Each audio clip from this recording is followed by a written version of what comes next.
ఓం గం గణపతయే నమః.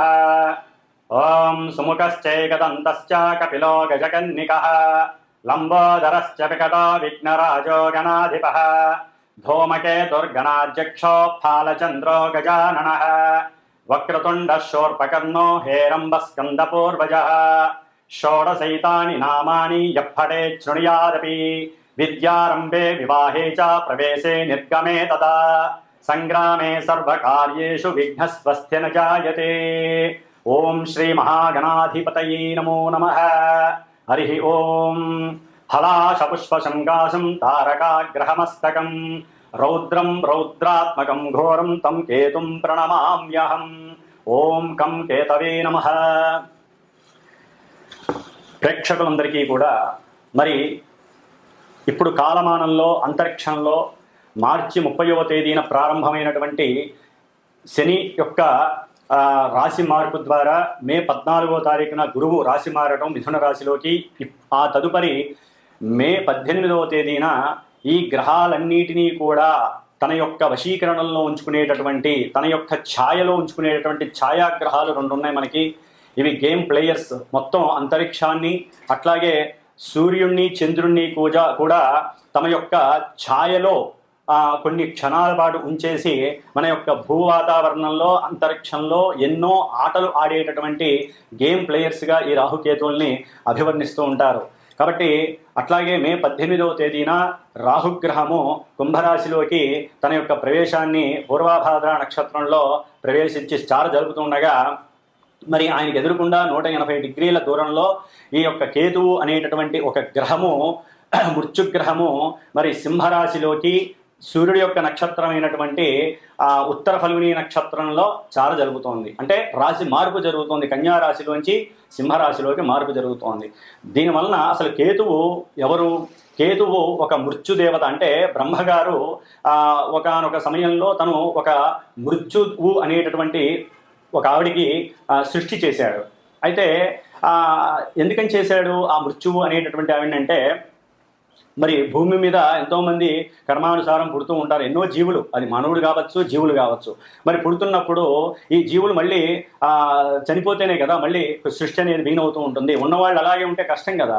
అందుకని అది ఆలోచించి ఆవిడికి జననమిస్తే ఆవిడ ఏడుస్తోంది, ఇదేనా నేను అందరినీ కబలించడానికేనా నాకు జన్మనిచ్చింది అని బాధపడుతుంటే, అప్పుడు ఆవిడ బాధపడుతున్నప్పుడు ఆ కన్నీటిలోంచి ధారల్లోంచి కొంత పొగ వచ్చింది. ఆ పొగలోంచే కేతువు అనేటటువంటి ఒక ధూమ్ర గ్రహం, అంటే ఈ పొగని ధూమ్రము అంటారు. కాబట్టి కేతువు ధూమ్రగ్రహంగా జన్మించాడు ఆ మృత్యువు అనేటటువంటి ఆ బ్రహ్మచేత సృష్టింపబడినటువంటి కన్యకు.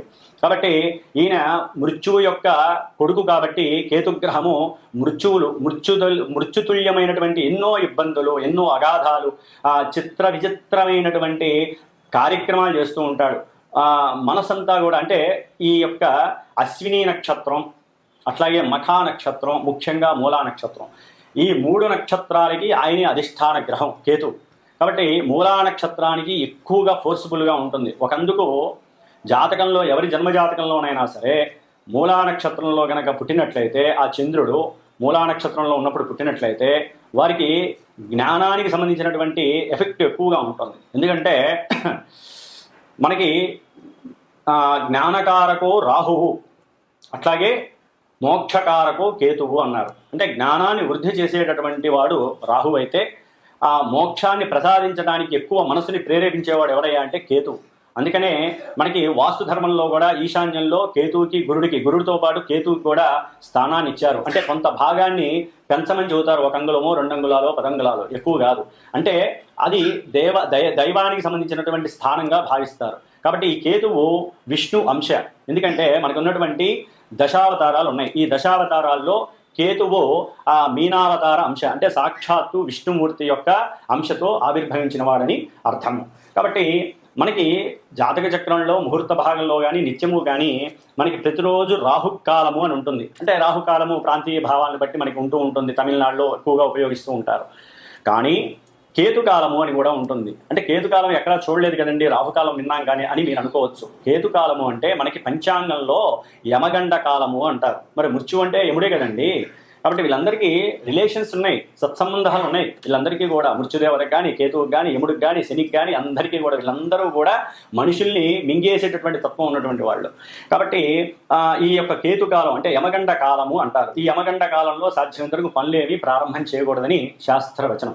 మరి ఈ కేతువు ఏ విధంగా ఉద్భవించాడు? మనం ఆల్రెడీ మనకి అందరికీ కూడా పురాణ గాథ తెలుసు. క్షీరసాగర మథనము, దాంట్లో రాక్షసుణ్ణి స్వామివారు విష్ణు చక్రంతో సుదర్శన చక్రంతో అతని యొక్క శరీరాన్ని 2 ముక్కలు చేస్తే శిరస్సేమో మనకి రాహుకి వెళ్ళిపోయింది. కింద ఈ శరీరం అంతా కూడా మొండెంతో ఉన్నదానికి నాగుపామును పెట్టేసి మరి విష్ణుమూర్తి ఆజ్ఞాపించాడు ఆ కేతువుని కూడా. వీళ్ళకు కూడా మన యొక్క సప్తగ్రహాలు అయితే నవగ్రహాల్లో ఒక్కొక్క స్థానం ఇచ్చారు. కానీ ఈ రాహుకి కేతువుకి ఒక స్థానం మీద కమాండింగ్ ఉండదు, వాళ్ళకంటూ ఏది లేదు. ఓకే, కొన్ని శాస్త్రాల్లో వృషభము ఉచ్చ అని, అట్లాగే రాహుకి ఉచ్చ క్షేత్రం అని, కేతువుకి మరి వృశ్చిక రాశి ఉచ్చక్షేత్రం అని అంటారు. అట్లాగే సింహము మీనము కూడా కేతువుకి పరిపరి మతాల విధంగా అంటే ఈ యొక్క శాస్త్రాలలో రకరకాలుగా సింహరాశి కేతువుకి స్వక్షేత్రం అని, అట్లా మీనరాశి స్వక్షేత్రం అని అంటారు. మరి ఈ యొక్క రాహుకేతువులు ఈ యొక్క భూమండలంలో ఎన్నో ఉన్నటువంటి మన ప్రకృతి అంతా కూడా వాళ్ళు ఆవరించవేసి సూర్యాస్తమయాన్ని సూర్యోదయాన్ని కమాండ్ చేస్తూ, అంటే కాలాల రూపంగా యమగండ కాలమని, మృత్యుకాలమని, వీళ్ళ మాంది గ్రహాలు, అట్లాగే గుళిక కాలాలు, ఇవన్నీ కూడా చాలా రకాలుగా ఉంటాయి. అయితే ఈ కేతువు అనేటటువంటి వాడు ఎక్కడైతే ఏ రాశిలో ఉంటాడో ఆ రాశి ప్రభావాన్ని ఇస్తాడు. రాహుమాలే అట్లాగే ఏ నక్షత్రంలో ఉంటే ఆ నక్షత్రాధిపతి యొక్క రాశి ప్రభావాన్ని ఇస్తాడు. ఏ గ్రహాన్ని అయితే ఉంటే ఆ గ్రహాన్ని కూడా ఇస్తాడు. కానీ ఈయన జ్ఞానాన్ని ఎక్కువగా, అంటే మోక్షాన్ని, జ్ఞానం ఉంటేనే కదండి మోక్షం వచ్చేది, లేకపోతే మోక్షం డైరెక్ట్గా ఎవరికి రాదు, అంత ఈజీ కాదు. ఆ జ్ఞానాన్ని ఇవ్వడానికే రాహువు. కానీ కేతువు కూడా రాహువుకి కమాండ్లోనే ఉంటాడు. కానీ ఈ కేతువు ఏమి అంత మంచివాడు కాదండి, మోక్షాన్ని ఇస్తాడు అంతవరకే. కానీ ఆయన పాపగ్రహాలతో కలిస్తే పాపాన్ని ఇంకా రెట్టింపు చేసి మింగేసేటటువంటి తత్వం ఉన్నటువంటి వాడి కేతువు. కాబట్టి ఈ కేతువు యొక్క పరిజ్ఞాన రీత్యా చూస్తే ఎటువంటి కార్యమైన ఆటంకాలు, వ్యాపారస్తులు పూర్తిగా కింద వాళ్ళు పడిపోవడానికి, వ్యాపారంలో పూర్తిగా నాశనం అయిపోవడానికి కూడా ఈ కేతువు కారణం అవుతాడు ఒక్కోసారి. అంటే సరైనటువంటి సాధన లేకపోవడం వల్ల కానీ, వ్యాపారస్తుల్లో కానీ బద్ధకం పెరిగిపోవటం, అందరినీ నమ్మటము, లేకపోతే అవసరం లేని సమయాల్లో పెట్టుబడి పెట్టడము, ఇవన్నీ కేతువు ప్రోత్సహిస్తూ ఉంటాడు. ఆల్రెడీ మొన్నటిదాకా అంటే మే 18 వరకు కూడా ఈ కేతు అనేటటువంటి గ్రహము కన్యారాశిలో ఉండటం ద్వారా మానవుల్లో చాలామందికి ఈ కేతు మహర్దశ కానీ, వారి జాతకరీత్యా కేతు మహర్దశ కానీ, అంతర్దశ కానీ ఇలా జరుగుతున్నప్పుడు, లేకపోతే అశ్విని మఖ మూల నక్షత్రాల్లో జాతకులకు కానివ్వండి, లేకపోతే కొన్ని రాశుల వారికి ఈయన ఉన్నటువంటి స్థానాలు గనక మృత్యు స్థానాలు లేకపోతే దుస్థానాలు అయినట్లయితే ఈయన ఈ యొక్క కన్యారాశికి సంబంధించిన కొన్ని అనారోగ్య స్థితులు కలుగజేసే ఉంటాయి. నర్వస్ మీద బాగా ప్రయోగం జరుగుతుంది. అట్లాగే లోపల జీర్ణకోశానికి సంబంధించిన, పేగులకి సంబంధించిన ఇంటెస్టివ్ డైజెషన్ సిస్టమ్ అంటే అజీర్ణ వ్యాధులు ప్రబలటానికి, ముఖ్యంగా వ్యాపారస్తులకు నష్టాలను కలుగజేయడానికి, వ్యాపార వృద్ధి జరుగుతుంది అనుకుంటే అది కాస్త క్షీణించడానికి ఈ కేతువు చాలా వరకు దోహదపడ్డాడు ఇప్పటి వరకు కూడా. అంటే వినాశకారిగా కొన్నిటి ఉన్నాడు. కొంతమందికి లాభాన్ని కూడా ఇచ్చాడు అనుకోండి, అది వారి యొక్క జాతకరీత్యా ఉన్నటువంటి పరిస్థితులను రీత్యా. కాబట్టి పర్సనల్ జాతకంలో ఈ యొక్క రాహుకేతువుల ఆట సామాన్యమైన ఆట కాదు. వీళ్ళు ప్లే బాయర్స్ అని కూడా అనొచ్చు. అంటే మొత్తం ప్లే చేసేస్తారు. వీళ్ళతో ఎవరు కలిసి ఉంటే వాళ్ళ యొక్క ఫలితాలు ఇచ్చేస్తారు. వీళ్ళకంటూ స్వతహాగా నేను ఇదే ధర్మాన్ని అనుసరించాలి అని ఉండదండి. వారు ఏ రాశిలో ఉంటే, ఏ గ్రహం వీళ్ళని చూస్తే, వీళ్ళు ఏ నక్షత్రంలో ఉంటే అట్లా. ఇప్పుడు మరి ఉత్తరాఫల్గుని అంటే సూర్యుడు యొక్క నక్షత్రంలో మనకి జోడియాక్లో మేషం నుంచి 5వ స్థానం అయినటువంటి సూర్యుడు యొక్క రాశి ఏంటి? సింహరాశి. ఆ సింహరాశిలో కేతు వస్తున్నాడు అంటే అతనికి స్వక్షేత్రం. సాధ్యమైనంతవరకు అతను చెడు చెయ్యడు. కానీ కొన్ని రాశుల వారికి మాత్రం స్థానాల రీత్యా చెడు స్థానాలు అయితే ఘోరాతి ఘోరమైనటువంటి పరిస్థితుల్ని కేతువు కలుగజేస్తాడు. మృత్యుతుల్యమైనటువంటి కారకత్వాన్ని ఇస్తాడు ఈయన. అందుకని ముఖ్యంగా హృద్రోగము, జఠర రోగము, జీర్ణాశయ లోపాలు, అట్లాగే లివర్కి సంబంధించిన ప్రాబ్లమ్స్, లేకపోతే శిరస్సుకి సంబంధించినవి, క్యాన్సర్స్, ఇంకా ఒక రకంగా చెప్పాలంటే అధికారులు వారు అనుకున్నటువంటి అనుకూలమైనటువంటి అధికారత్వాలు లేకపోవటం, లేకపోతే రాజకీయ నాయకుల్లో వారి వంశపారంపర్యంగా ఎంతోమందికి అనుకూలతలు కలగజేయటం సాధ్యమైనంత వరకు. ఎందుకంటే కుజవత్ కేతువు శనివత్ రాహువు అన్నారు. అంటే కుజవత్ కేతువు అంటే కుజుడిచ్చే ఫలితాలన్నీ కేతు ఇస్తాడు. కుజుడు ఏ విధమైనటువంటి దుర్మార్గపు పనులు చర్యలు ఇస్తాడో, ఎందుకంటే యుద్ధాలు కావచ్చు, శస్త్రచికిత్సలు కావచ్చు, ముఖ్యంగా కేతుగ్రహ ప్రభావం ఉన్నటువంటి వాళ్ళకి శస్త్రచికిత్సలు ఎక్కువగా జరిగే అవకాశాలు ఉంటాయి. అది ఏ భాగం అనేటటువంటిది శరీర జాతకం నుంచి తెలుస్తూ ఉంటుంది. కాబట్టి మరి కుజుడు ఇచ్చేటటువంటి భయాందోళన కానీ, ప్రమాదాలు కానీ, మృత్యుతుల్యమైన ఏ విషయాలైనా సరే, ఈ యొక్క ముఖ్యంగా ల్యాండ్ లిటిగేషన్స్ కానివ్వండి, లేకపోతే అన్నదమ్ముల మధ్య గొడవలు కానివ్వండి, పోట్లాటలు, ఒక చోట సరైనటువంటి స్థిమితం లేకపోవటం, మానసిక చిత్ర విచిత్రమైనటువంటి కళాఖండాలు ఉంటాయి వీళ్ళలో. అట్లాగే జూలై 20 తర్వాత ఈయన మళ్ళీ పూర్వ ఫల్గుని నక్షత్రంలోకి వస్తున్నాడు, శుక్ర నక్షత్రం. ఇప్పుడు సూర్యుడిచ్చే ఫలితాలు ఇస్తే అప్పుడు శుక్రుడిచ్చే ఫలితాలు. చిత్రకళారంగంలో వాళ్ళకి కొంతమందికి అనుకూలతలు ఉంటాయి, కొంతమందికి దిగజారితనాలు ఉంటాయి. చాలా చాలా గోల్మాల్ సిస్టమ్స్ అనేవి కేతు ఇస్తాడు. చిత్రకళా పరిశ్రమ, లలిత కళలు ఉంటాయి మనకి. ఆ లలిత కళల్లో ఏదైతే ఉన్నాయో వాటన్నిటి మీద కేతు యొక్క ప్రభావం ఉంటుంది. సెన్సెక్స్, ముఖ్యంగా షేర్స్ అండ్ సెన్సెక్స్, దేశకాలమాన పరిస్థితుల్లో ఇవి చాలా ఎక్కువగా ఈయన యొక్క కేతు యొక్క ప్రభావం ఉంటుంది. అట్లాగే భార్యాభర్తల మధ్య అన్యోన్యతకు కూడా కేతు యొక్క ప్రభావం ఉంటుంది. ముఖ్యంగా కేతువుకి సంతానానికి సంబంధం ఉంది. ఎందుకంటే కాలసర్ప దోషంలో కేతు యొక్క పాత్ర అచంచలమైనటువంటిది, అనిర్వచనమైనటువంటిది. కాబట్టి సంతానం లేనటువంటి వాళ్ళు ఎంతో మంది గణపతిని ఆరాధించుకోవాలి, సుబ్రహ్మణ్యేశ్వర స్వామిని ఆరాధించుకోవాలి. అన్నిటికన్నా ముఖ్యంగా కేతుగ్రహ ప్రభావం ఉన్నవాళ్ళు కేతువు యొక్క జపాలని, దానాలని, ముఖ్యంగా హోమాలని చేయించుకోవాలి. గణపతికి సంబంధించిన గకార అష్టోత్తరం కావచ్చు, గరికతో కావచ్చు, దర్భతో కావచ్చు, హోమాలు చేయించాలి. సంతానపరంగా కానీ, విద్యాపరంగా కానీ, బుద్ధి పెరగినటువంటి వాళ్ళు కానివ్వండి, నర్వస్ సిస్టమ్ ఆపరేట్ కానటువంటి వాళ్ళు కానివ్వండి, పక్షవాతం వచ్చిన వాళ్ళు కానివ్వండి, ఒకటి కాదండి, చిత్ర విచిత్రంగా ఉంటాయి కేతు ఇచ్చేటటువంటి పరిస్థితులు. వీళ్ళందరూ కూడా గణపతిని ఎక్కువగా ఆరాధించండి. కేతుగ్రహ ప్రభావం వలన, దానివలన బుద్ధి వికాసము, కూర్చుంటే పూజ చేయాలనేటువంటి తాపత్రయం పెరుగుతుంది. మోక్ష మార్గానికి మీకు మీరే ఆ దైవాన్ని ఎక్కువగా నమ్ముకోవాలి.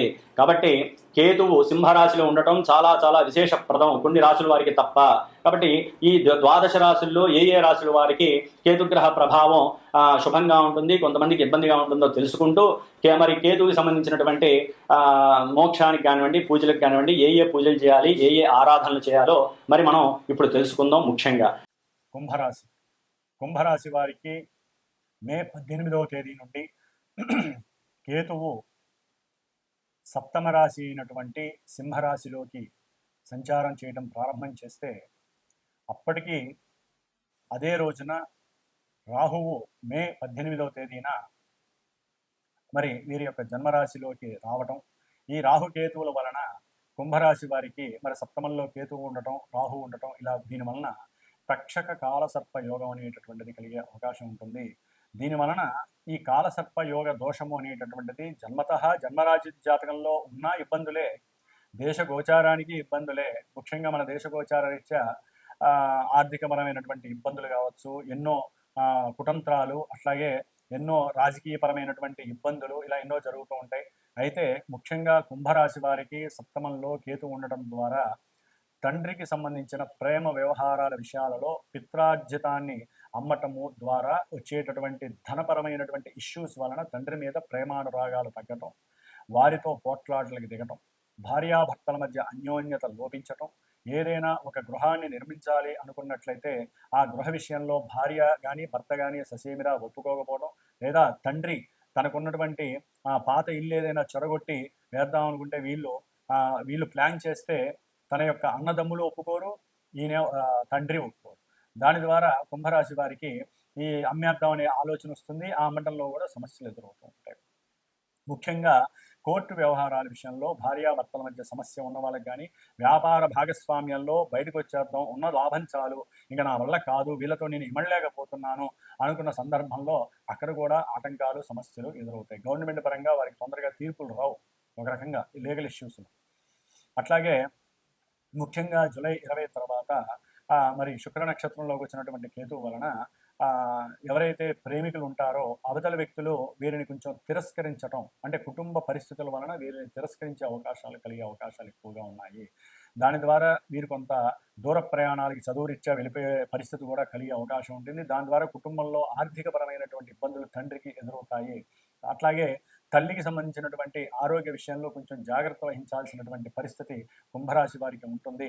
ముఖ్యంగా దీని యొక్క దోష పరిహారార్థమై వీరు కేతువుకి సంబంధించినటువంటి ఉలవలు దానం చేయటం, లేదా సర్పగ్రహానికి సంబంధించినటువంటి సర్పసూక్త పారాయణ చేయించుకోవడం, సుబ్రహ్మణ్య హోమ పాశుపత హోమం చేయించుకోవడం, అట్లాగే ఒక ఆ శనివారం రోజున లేదా ఆదివారం రోజున మీరు ఈ కేతువుకి సంబంధించిన ఒక మేకని అశ్విని, మఖ, మూల నక్షత్రాలు ఏదైనా ఒక నక్షత్రం రోజు కానీ ఆదివారం రోజు కానీ ఎవరైనా దానికి సంబంధించిన వాళ్ళు ఉంటారు కాబట్టి బలిగా మీరు ఇవ్వకుండా వారికి దానం చేయటం, ఎర్ర గుమ్మడి పండు ప్లస్ ఈ మేకని దానం చేయడం ద్వారా కూడా కొంత మీకు ఆ దోషం పరిహారం అయ్యే అవకాశం ఉంటుంది. ఏదైనా ఈ దోషం ఉన్నటువంటి వారు ముఖ్యంగా వివాహం కావాలి అనుకున్న వాళ్ళైతే గణపతి హోమం చేసి ఏదైనా ఈ యొక్క వివాహ ప్రయత్నాలు చేయండి. అట్లాగే భార్యాభర్తలు అనుకూలంగా ఉండడానికి కూడా ఇంట్లో గణపతి చిత్రావృత్తి తర్పణాలు చేయించుకోండి మాలాంటి వేద పండితుల చేత. దానివల్ల కూడా మీకు మంచి సంసిద్ధత కలుగుతుంది. ఏదైనా వ్యాపారంలో లాభాలు లేక నష్టాలు పడుతున్నా, భాగస్వామ్యంలో ఇబ్బందులు పడుతున్నా లక్ష్మీ గణపతి హోమం చేయించుకోండి. ఇట్లా మన సనాతన ధర్మంలో, మన శాస్త్రాలలో ప్రతి దానికి కూడా ఏదో ఒక ఈ జప దాన హోమ కార్యక్రమాలు చాలా ఉంటాయి కాబట్టి అది మాలాంటి గురువుల్ని సంప్రదించి మీరు గనక చక్కగా దానికి తగ్గట్టుగా మీ జాతక పర్యవేక్షణ చేయించుకొని చెప్తే అనుకున్నటువంటి కార్యక్రమాలు అనుకోని సమయంలో కూడా అనుకున్నట్టుగా అయిపోవటం, మనం అనుకోకుండా కూడా కొన్ని అకస్మాత్తుగా చక్కటి లాభాలు కలగడం కూడా జరిగే అవకాశాలు ఉంటాయి దైవ ఉపాసన బలం వలన.